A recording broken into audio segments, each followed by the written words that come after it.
Hi అండి. నమస్తే. Welcome to ఇల్లు వంటిల్లు. నేను ఈరోజు మీకు యమ్మీగా చికెన్ గ్రేవీ కర్రీని చాలా టేస్టీగా ఎలా ప్రిపేర్ చేయాలో చూపిస్తానండి.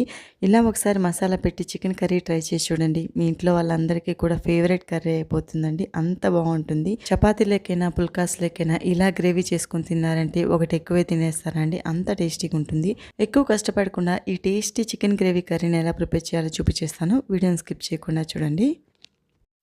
ముందుగా నేను ఇక్కడ చికెన్ కర్రీ కోసంగా ఒక 750 గ్రామ్స్ చికెన్ను క్లీన్ చేసుకొని తీసుకున్నాను. చికెన్ పీస్ సైజ్ అనేది చూడండి, ఇక్కడ నేను చూపిస్తున్నాను కదా, ఈ సైజులో ఉండేటట్టు కట్ చేసుకొని తీసుకోవాలి. ముందుగా ఈ చికెన్ మ్యారినేట్ చేసి పెట్టుకోవాలండి. దానికోసంగా 2 టేబుల్ స్పూన్స్ ఫ్రెష్గా ఉన్న అల్లం వెల్లుల్లి పేస్ట్, 1/2 టేబుల్ స్పూన్ పసుపు, 1.5 table spoon salt, 3 table spoons కారం వేసుకొని ఇవన్నీ కూడా బాగా కలిసేలాగా చేత్తో ఈ విధంగా బాగా మసాజ్ చేసుకోవాలి.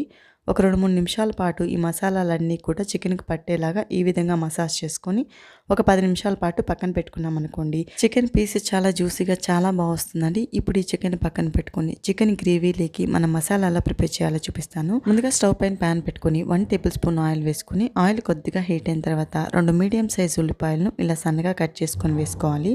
ఉల్లిపాయను మరీ ఎక్కువ ఫ్రై చేసుకోవాల్సిన అవసరం లేదండి. ఒక 2 నిమిషాలు ఫ్రై చేసుకున్నామంటే ఇలా సాఫ్ట్గా వస్తుంది. ఇప్పుడు ఇందులోకి 1 కప్పు బాగా పండిన టమాటా ముక్కలను వేసుకొని ఈ విధంగా ఒకసారి బాగా కలుపుకొని మూత పెట్టుకొని ఒక 2 నిమిషాల పాటు ఇలా ఫ్రై చేసుకున్నామంటే చూసారా, టమాటా మొత్తం కూడా సాఫ్ట్గా మగ్గిపోయిందండి. ఇలా ఫ్రై చేసుకున్న టమాటా మొత్తం కూడా పూర్తిగా చల్లారనివ్వాలండి. ఇప్పుడు ఒక మిక్సీ జార్ తీసుకొని ఇందులోకి నేను ఇక్కడ ముందుగానే 1 టేబుల్ స్పూన్ గసగసాలు, ఒక 12 జీడిపప్పు పలుకులను ఒక 15 నిమిషాల పాటు నానబెట్టుకొని వేసుకున్నానండి. అలాగే మనం ముందుగా ఫ్రై చేసి పెట్టుకున్న టమాటోను కూడా వేసుకొని మెత్తగా మిక్సీ పట్టుకోవాలి. ఎక్కడా కూడా బరక అనేది లేకుండా ఈ విధంగా ఫైన్ పేస్ట్ లాగా మిక్సీ పట్టుకొని వేరే బౌల్లోకి ట్రాన్స్ఫర్ చేసుకొని పక్కన పెట్టుకోవాలి. మనకి ఇక్కడ చికెన్ గ్రేవీలోకి మసాలా అయితే రెడీ చేసేసుకున్నాం కదా.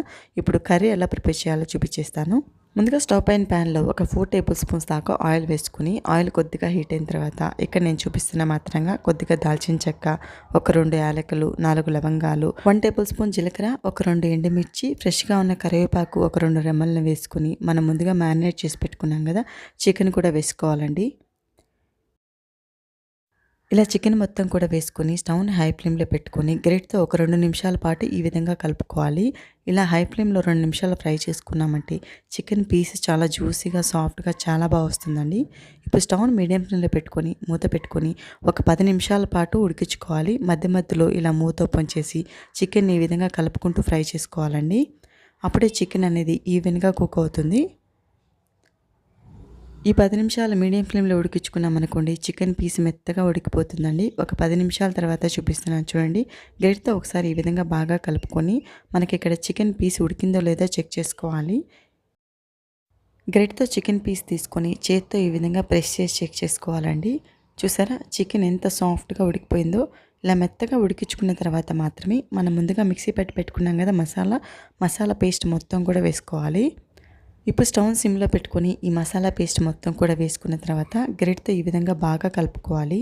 ఈ మసాలా మొత్తం కూడా చికెన్లో బాగా కలిసేలాగా ఒక 2 నిమిషాల పాటు ఇలా కలుపుకొని మూత పెట్టుకొని స్టవ్ సిమ్లో పెట్టుకొని ఒక 3 నిమిషాల పాటు ఫ్రై చేసుకున్నామంటే చూసారా, చికెన్లోంచి ఆయిల్ అంతా కూడా ఈ విధంగా పైకి తేలుతూ ఉంటుందండి.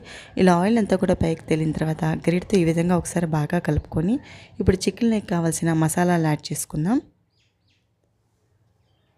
1/2 table spoon garam masala, 1/2 table spoon వేయించిన జీలకర్ర పొడి, 1 టేబుల్ స్పూన్ ధనియా పౌడర్ వేసుకొని గరిటెతో ఇవన్నీ బాగా కలిసేలాగా మిక్స్ చేసుకోవాలి. చికెన్లో ఈ మసాలాలన్నీ ఈ విధంగా బాగా కలిసిన తర్వాత ఇప్పుడు ఇందులోకి గ్రేవీ కోసంగా వాటర్ యాడ్ చేసుకోవాలి. నేను ఇక్కడ 1.5 కప్పు దాకా వాటర్ యాడ్ చేసుకుంటున్నాను. ఇప్పుడు గరిటె తీసుకొని నెమ్మదిగా ఈ విధంగా కలుపుకోవాలండి. మరీ ఎక్కువ కదిపారనుకోండి ఆల్మోస్ట్ మనకు చికెన్ మొత్తం కూడా కుక్ అయిపోయింది. సో ఎక్కువ కదిపారంటే చికెన్ పీస్ మొత్తం కూడా సపరేట్ అయ్యే ఛాన్స్ ఉంది. ఇలా నెమ్మదిగా కలుపుకొని ఇప్పుడు ఒకసారి టేస్ట్ చెక్ చేసుకోవాలి. నాకు ఇక్కడ కొద్దిగా సాల్ట్ తక్కువైందండి. కారం అయితే పర్ఫెక్ట్గా సరిపోయింది. ఒక 1/2 టేబుల్ స్పూన్ సాల్ట్ యాడ్ చేసుకొని కొద్దిగా కొత్తిమీర చల్లుకొని మూత పెట్టుకొని స్టవ్ని మీడియం ఫ్లేమ్లో పెట్టుకొని మధ్య మధ్యలో గరిటెతో ఈ విధంగా అడుగు మాడకుండా కలుపుకుంటూ ఉడికించుకోవాలండి. మనం ఇక్కడ స్టీల్ ప్యాన్లో చేసుకుంటున్నాం కాబట్టి అడుగు పట్టే ఛాన్స్ ఉంది.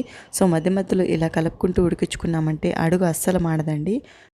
ఒక 5-6 నిమిషాలు మీడియం ఫ్లేమ్లో ఉడికించుకున్న తర్వాత చికెన్లోంచి ఆయిల్ మొత్తం కూడా ఈ విధంగా పైకి తేలుతుందండి.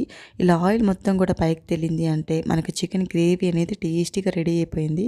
చూసారా, చికెన్ గ్రేవీ ఈ థిక్నెస్లో ఉంటేనే టేస్ట్ చాలా బాగుంటుందండి. ఇప్పుడు స్టవ్ ఆఫ్ చేసేసుకొని వేడివేడిగా సర్వ్ చేసుకొని పూరీలేకైనా వేడివేడి రాగి సంగటిలేకైనా ఈవెన్ రాయలసీమ వాళ్ళకి వెరీ స్పెషల్ అండి. అలసంద వడలేకి ఇలా చికెన్ గ్రేవీ కర్రీ చేసుకొని తిన్నారంటే టేస్ట్ చెప్పనక్కర్లేదండి, అంత బాగుంటుంది. చపాతీ పుల్కా ఎందులోకైనా ఈ గ్రేవీ అయితే చాలా బాగుంటుందండి. తప్పకుండా నేను చెప్పిన ప్రాసెస్ మీకు నచ్చినట్లయితే మీరు కూడా ట్రై చేసి మీకు ఎలా కుదిరిందో కమెంట్ చేయడం మాత్రం మర్చిపోద్దండి. అలాగే మన ఇల్లు వంటిల్లు ఛానల్ని ఒక లైక్ చేసి సబ్స్క్రైబ్ చేసుకోవడం మర్చిపోద్దండి. మీ ఫ్రెండ్స్ అండ్ ఫ్యామిలీ మెంబర్స్కి షేర్ చేయండి. Thank you for watching.